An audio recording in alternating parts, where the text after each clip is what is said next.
Yung may asawa, ano pa po? Ano pa po? Prostate.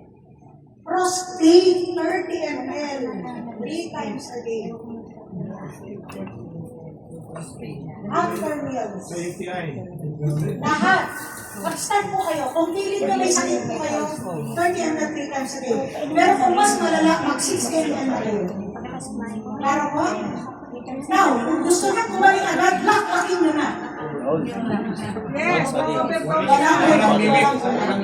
Walang limit. Ang side effect lang po pag lalaki at babae, malalasing. Sa lalaki, buhay. Mabubuhay. Lumubat na malaki. Main na ugat. Sa babae, mababalance po yung hormonal imbalance. Wow, yan ang maganda. Sa inyo. Oh, yung mga menopausal, yung mga feeling niya wala, mag-i-stop na yung kanyang menstruation.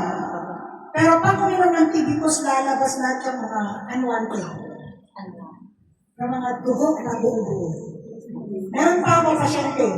Sabi niya, menopause na siya ng 2 years. Pero nung uminom ng tibicus, lumabas yung malalaking duhok.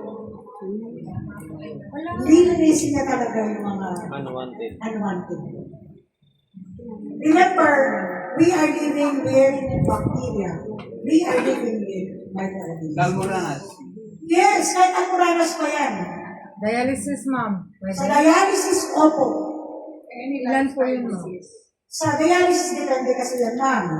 Kasi may dialysis na pinapainom lang ng 500 ml sa isang araw. Which is dapat hindi ganon. Kasi ang kailangan talaga natin sa loob ng katawan is water. So kung may limit na po yung tubig niya, mag-start lang muna siya ng 15 ml. 15. Alam niyo po yung dialysis kasi, ang unang nasisira sa kanya, di ba sila na yung kidney?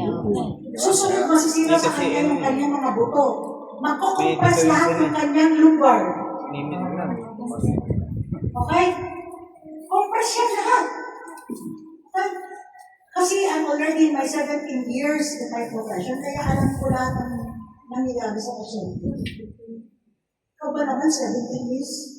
Pilosis. Wala? Oo, kausapin mo nga si Sisi na. Kaya marami na tayong kumaling na pasyente ko. Hindi ko na po mabilang yun. Basta susunod lang sila sa protocol. Klaro po? Yes. Dialysis. Depende sa year. Ganito, di ba may GC kayo?